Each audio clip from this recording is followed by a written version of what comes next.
Fermez les yeux. Nous sommes 4 ans avant l'année 2020. En ce temps-là, les robots commençaient à sortir des laboratoires et à envahir les usines, les hôpitaux, les cliniques, les pharmacies, les entreprises et même vos domiciles. Les robots chirurgiens côtoyaient les robots médecins, mais aussi les robots journalistes et les robots avocats, c'est-à-dire le secteur normal de la santé. Les robots vivaient dans le monde 4.0.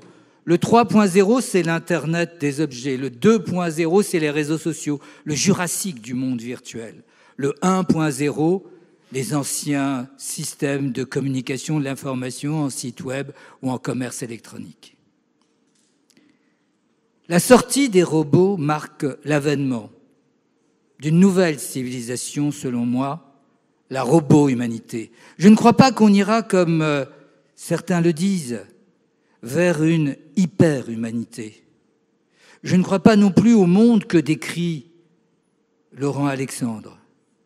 Je crois à un monde dans lequel il va falloir cohabiter avec les robots. Et que l'intelligence artificielle faible, en tout cas pour les 5 ans qui viennent, c'est ça le nouveau défi. On n'est plus dans le monde de l'information. Ça n'a aucun sens de parler de l'information. Aujourd'hui, le monde est dirigé par des algorithmes qui se sont déjà insérés dans l'ensemble de l'activité médicale et aussi des autres activités. Le GPS en est l'un des exemples.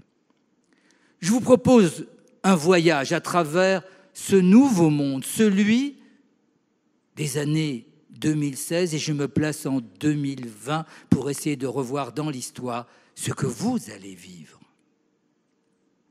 Le premier voyage, c'est celui de rencontrer les robots médecins, ensuite les robots conducteurs et enfin les robots compagnons.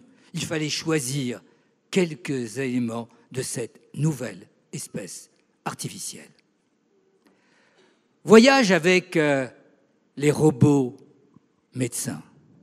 Dans les blocs, aujourd'hui, les robots passifs, c'est-à-dire télécommandés, commencent à laisser la place aux robots actifs. Des robots qui sont capables, pour certaines opérations chirurgicales, de prendre en charge plus de 80% des actes, ne laissant aux chirurgiens que simplement la place de préparateur et de superviseur pour l'opération chirurgicale. Observez. Il fait froid. Au service des urgences, elle est seule, désemparée. Elle arrive, l'infirmière de dispatching l'écoute, elle lui explique qu'il est nécessaire pour elle d'avoir un diagnostic dans un certain domaine de cancer. Alors, après l'avoir écouté, elle lui dit « Voulez-vous un rendez-vous avec un robot ou un médecin ?» Agacée, choquée, elle répond, je vous rappelle qu'on est en 2016, elle répond « Mais un humain, bien sûr !» Erreur. Dans ce colloque singulier en 1.0, en 2016, nous étions déjà en 4.0. Erreur. Elle lui dit couloir 2, porte 7. Mais en 2016, au couloir 1, Watson est en colloque singulier et Watson, sur certains cancers, Laurent Alexandre a raison, il n'est pas le seul à ce niveau-là. Pour ses idées, un jour, je lui ai dit « Je ferai tout pour que tu aies tort ». Mais en attendant, en 2016, Watson, il vaut mieux être avec lui. Pourquoi ? Parce que sur certains cancers, le diagnostic, il se trompe 1 fois sur 10, alors que les meilleurs médecins dans ce domaine se trompent 1 fois sur 2. Ça n'a aucun sens de s'intéresser uniquement dans ce colloque singulier au 1.0, alors qu'on est déjà dans le monde des robots logiciels, c'est-à-dire des concentrés d'algorithmes. Et les robots médecins ne peuvent pas être traités comme les humains dans la mesure où ils sont supérieurs. L'erreur médicale d'un robot n'a rien à voir avec l'erreur médicale d'un humain, il va falloir abandonner la règle classique du droit et notamment de considérer que des robots sont des dispositifs médicaux. Aucun sens. Et si vous croyez que la prochaine étape sera moins dramatique, vous pouvez rêver. Je vous propose maintenant de continuer, de prendre les robots conducteurs. Déjà, comme à l'hôpital où les algorithmes sont entrés, les robots derrière, déjà, les voitures autonomes sont sur les routes aux États-Unis, mais aussi en France, en Suède ou en Angleterre. Les constructeurs les ont mis sur les routes sans un cadre juridique qui prend en compte la situation de ces algorithmes. Regardez. Vous êtes dans une cour d'assises. Le jury est tétanisé par les enjeux technologiques. À la barre, l'officier de police judiciaire présente les lieux du drame. Une route encastrée dans la montagne, 2 voies séparées par une ligne blanche. Une voiture A, il le montre sur le schéma, descend normalement à vitesse régulière à l'intérieur de l'habitacle. Une personne, le conducteur. Au kilomètre 7, une autre voiture derrière, la voiture B, à une très grande vitesse, essaye bien évidemment de doubler malgré la ligne blanche, alors que remonte une voiture C sans conducteur. Une voiture qui va être nécessairement en confrontation avec la voiture B, dit-il. Les 2 voitures sont face à face. Elles vont à l'accident et pourtant, dans un instant de raison, la voiture C qui est remontée se déporte et va fracasser la voiture A, ne laissant aucune chance au conducteur. L'enquête, dit-il, a montré que l'ordinateur de bord a décidé du clic mortel. Les informations remontées de la caméra de la voiture C qui remontait sans conducteur avaient vu 4 personnes dans la voiture B, 1 personne dans la voiture A. Alors l'algorithme, concentré d'intelligence artificielle faible, confondant code de la route et jeu d'échecs, avait décidé de sacrifier la voiture humaine A. Chacun des membres du jury pense 4 contre 1. Et dans ce silence un peu mathématique, le président reprend la parole et pose la question: mais qui est responsable ? La mère qui a décidé effectivement d'ordonner à la voiture d'aller chercher les enfants, le père propriétaire de la voiture qui n'était pas présent au moment des faits, le vendeur ou la plateforme d'intelligence artificielle. Pour vous permettre et pour leur permettre de prendre une décision. On est en 2016, bien sûr, maintenant en 2020, on a compris que les algorithmes allaient devenir les maîtres du monde, mais à l'époque, ils ne le savaient pas. Alors que les voitures étaient déjà sur le terrain. Il fait venir un expert en technologie et celui-ci dit « Mais vous savez, le monde des robots n'est pas du tout le monde des humains parce qu'aucun humain n'aurait eu la capacité biologique de voir en un temps réel, comme les radars et les lidars, 4 personnes et 1 personne. Et bien évidemment, le cerveau biologique est beaucoup trop lent par rapport au cerveau silicium pour pouvoir prendre une décision en un instant de raison. » Après, dit-il, après les espoirs des années 80 sur l'intelligence artificielle et les désillusions des années 90, aujourd'hui, la technologie des capteurs qui est supérieure aux visions humaines, plus la puissance de calcul embarquée, plus l'algorithmique associée, dote maintenant les robots d'une forme primitive de pensée. Il n'y a pas de témoin et l'avocat général, ainsi que la partie civile, présente effectivement la thèse suivante. Il déclare que le coupable est celui qui a écrit le code mortel. Le coupable est celui qui a confondu code informatique et code de loi et qui s'est donné le droit seul, en décrivant l'algorithme, de prendre cette décision 4 contre 1. Et vous, qu'est-ce que vous auriez fait dans une telle situation ? Nous arrivons au terme de cette plaidoirie. L'avocat de la défense se lève et déclare non coupable. Il sait l'agressivité d'une telle situation. Il se retourne vers les bancs de la partie civile et dit « Madame, nous respectons votre chagrin, je respecte votre chagrin, mais le code informatique n'est pas le code de loi. Et dans la mesure qu'à l'époque, il n'y avait pas de réglementation sur les algorithmes, il déclare « ils sont innocents, c'est un accident, acquittement ». Ce procès, qui est un tout petit peu en avance de phase, montre bien que la voiture sait en toute liberté, comme la Google Car qui a fait des millions de kilomètres. Nul n'est gardien de la Google Car. Il n'y a pas de parents pour pouvoir effectivement dire qu'il y a un responsable. Elle a décidé de l'ensemble des éléments qu'elle a rencontrés. Et pour cause. Et pour cause parce qu'elle est libre. Et les robots sont bien évidemment pas du tout des objets plus. Les robots ne sont pas des humains moins. Ces robots, en termes d'objets, ne sont pas des grille-pains améliorés. Ça n'a aucun sens de les assimiler aux machines, aux dispositifs machines, aux dispositifs médicaux, dans le cas, effectivement, des machines à vocation de santé. Ça n'a aucun sens non plus de les ramener à des humains. Les robots n'ont pas de conscience, ou à des animaux, parfois, par assimilation, mais ils n'ont pas de sensibilité. On est en présence d'une nouvelle espèce, une espèce artificielle, et il va falloir construire le droit de cette espèce. Comment ? Eh bien, les hommes, il paraît, naissent libres, pas très souvent, égaux, assez rarement, et pour cela, on a organisé une personnalité juridique générale, avec des droits et obligations. Et puis, au moment où on a voulu faire de la concentration du capital, on a inventé les personnes morales. Alors, bien évidemment, les personnes morales avaient une personnalité juridique pas du tout identique. La réclusion criminelle à perpétuité a été transformée par la fermeture de la société. Peine de mort économique.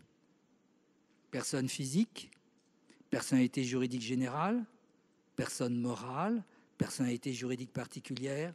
Osons, personne robot, personnalité juridique singulière, avec bien évidemment un nom, un registre, un état civil, un numéro, l'adresse IP ou un numéro d'immatriculation, un homme, deux femmes. En fait, il faudrait peut-être penser au contraire, trois robots, un capital, comme les sociétés, une assurance et une gouvernance. Parce que derrière, bien évidemment, il y aura des humains, mais ce n'est pas parce qu'il y a des humains qu'on ne peut pas condamner la personne morale, qu'on ne peut pas la protéger sur son honneur ou qu'elle ne peut pas être condamnée pour diffamation. Au terme de ce deuxième voyage, je pense que vous ressentez peut-être maintenant, comme j'essaye de le démontrer, que les robots sont sujets et non pas objets de droit. Alors, après les robots médecins, après les robots conducteurs, regardons les robots compagnons. Direction, les maisons médicalisées. Nous sommes, rappelez-vous, en 2016. Et là, il y a Nao. Il y a tant, parfois, d'émotions à regarder une personne âgée et le petit robot Nao, elle va sourire et parfois rire. Il y a tant d'émotions dans cet enfant autiste qui revient à la vie grâce au petit robot Nao, qui répète. Et par rapport à là, cet enfant va pouvoir revenir parfois dans le monde de tout le monde. Mais il est nécessaire que le robot compagnon ne trahisse pas son compagnon humain. Et pour cela, je vous propose de regarder trois éléments rapidement, trois éléments de droit: la responsabilité, la traçabilité et la dignité. La responsabilité, bien évidemment, le robot est responsable comme la personne morale. Et ensuite, c'est la plateforme d'intelligence artificielle qui a permis cette indépendance. L'algorithmique, mais bien entendu l'utilisateur, car deux robots intelligents, un robot apprend en apprentissage profond dès aujourd'hui. Et deux robots entre les mains de deux utilisateurs n'aura pas du tout le même comportement. Le robot, la plateforme d'intelligence artificielle, l'utilisateur, le propriétaire et ensuite le régime habituel. Vous voyez que le droit médical est incapable de saisir cette nouvelle situation. La traçabilité, les hommes ne sont pas traçables, mais les robots.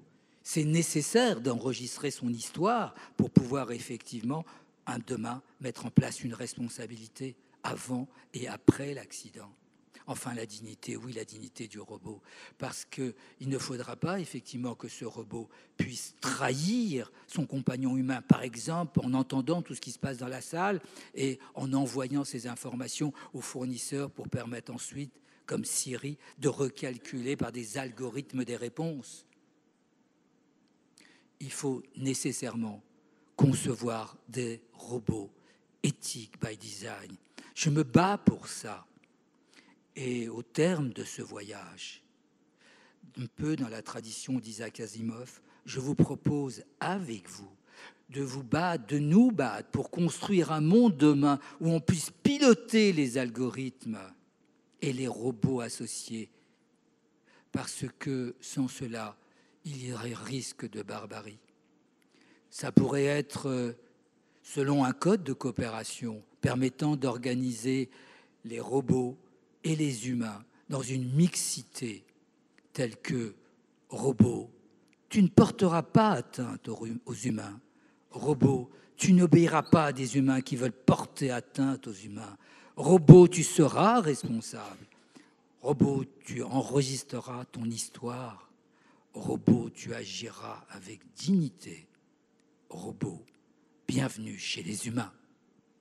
À bientôt dans la salle d'audience.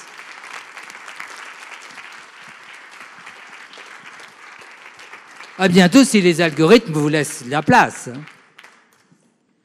Maître, merci beaucoup pour cette plaidoirie qui nous a emmenés dans de beaux voyages, un peu complexes, mais de beaux voyages quand même. Je vais rappeler, merci Maître, je vais rappeler Dominique Noël pour la conclusion. On pouvait, si vous voulez poser des questions, c'est ce que j'allais vous proposer de venir à côté. Voilà. Qui, vous avez vu, est absolument extraordinaire, passionnant. C'est tout un nouveau monde qui s'ouvre. On n'est pas habitué vraiment encore à ça complètement dans la communication santé. On voit des robots, on le sait, on a entendu, mais là, c'est vraiment quelque chose qui va. C'était un très très grand privilège. Merci infiniment, Alain, de nous avoir fait cet honneur. Avez-vous des questions à poser? Parce que c'est notre futur quand même qui se joue là. Est-ce que quelqu'un a une question à poser? On était un peu pulvérisés quand même de savoir que c'était bientôt des personnes juridiques. Ça vous laisse... Oui, ça nous laisse bouche bée. Sans voix. C'est le début. La mère de famille dans sa voiture. Juste une question, Maître. Avez-vous déjà eu à travailler sur ce type de voyage? Ah oui, je suis l'avocat des robots. Je suis le premier avocat qui défend la souveraineté des robots. Mais par ailleurs, j'ai remis un rapport pour le syndicat des professionnels de la robotique sur quel est l'avenir effectivement de ce droit des robots. J'ai la chance d'être l'avocat de certaines compagnies qui fabriquent des robots. Et aujourd'hui, ces robots qui sortent, il faut bien un cadre juridique et donc le contrat vaut loin entre les parties et il faut faire des choix. Et à l'intérieur de ces robots, vous savez, les robots tels que vous pouvez les voir comme Nao, Pepper, ou Navia ou bien d'autres ne sont que des robots logiciels, c'est-à-dire des conglomérats d'algorithmiques qui ont été qui ont migré dans des coques avec des actionneurs, des bras et des jambes articulés qui viennent de la mécatronique. Ce qui est important, ce qui me paraît vraiment très important, et quand j'entendais le débat de tout à l'heure, j'étais un peu horrifié, pardon, et je suis très respectueux et humble, parce que on discute du colloque singulier 1.0, alors que déjà les plateformes chirurgicales sont en 4.0, c'est-à-dire le 1.0, bien sûr, l'information, le 2.0, l'échange avec les réseaux sociaux, bien évidemment. Le 3.0, c'est l'Internet des objets, c'est-à-dire tous ces objets communicants qui commencent effectivement à tisser une sorte d'atmosphère IP, comme dit le futurologue Xavier Dalloz. Mais il y a aussi le 4.0, c'est-à-dire qu'il y a tous ces robots et ces algorithmes. Je vous donne un exemple, je ne veux pas être trop long, je sais qu'on est en retard. Les algorithmes n'ont pas bien conduit la réunion. Mais c'est des humains, pardonnez-les. Pardonnez-les encore. Regardez les humains, ils sont très singuliers. Ils ont abandonné la carte et la boussole. Aujourd'hui, une adresse dans un ordinateur de bord, et ensuite ils oublient tout. Parfois ils discutent avec elle. Vous avez vu que par défaut c'est une femme, sur le GPS. Vous pouvez changer, mais par défaut c'est une femme. Vous avez vu aussi que la botte, au moment où on parle effectivement d'interface sur l'information, mais l'information médicale, elle ne sera pas faite à travers un patient qui va regarder, elle sera faite à travers Amelia, elle sera faite à travers les chatbots, elle sera faite à travers Siri. Et vous pouvez déjà essayer avec Siri. C'est-à-dire que l'interface ne sera pas un malade face à son médecin, ce sera un malade médiatisé par un robot logiciel tel qu'Amelia, qui est très puissante et très capable aujourd'hui de donner des explications. Là-dessus, Watson, imaginez Watson et Amelia mêlés, mais imaginez Amelia plus Nao. Vous avez vu cette empathie qu'a Nao, plus effectivement Watson. C'est ça la réalité. Et aujourd'hui, on est en véritable esclavage technologique. Pourquoi ? Parce que le GPS, il est supérieur à nous. Il est supérieur à nous parce qu'il connaît tout. Il est supérieur à nous parce qu'il connaît effectivement les embouteillages. Il est supérieur à nous parce qu'il connaît les incidences des accidents. Et pour les meilleurs d'entre nous, il peut même connaître nos préférences. C'est-à-dire que le GPS, c'est l'esclavage technologique, mais c'est la lumière de demain si on ne prend pas en compte aujourd'hui la nécessité de dire qui gouverne les algorithmes, qui sont responsables de ces algorithmes. Et ces algorithmes ne peuvent pas être sous forme de boîte noire, encore moins dans le milieu médical que dans les autres milieux. Maître, encore une fois, un grand merci. Tweetez-nous le prochain procès, on viendra vous voir parce que je pense qu'on apprendra sûrement plein de choses.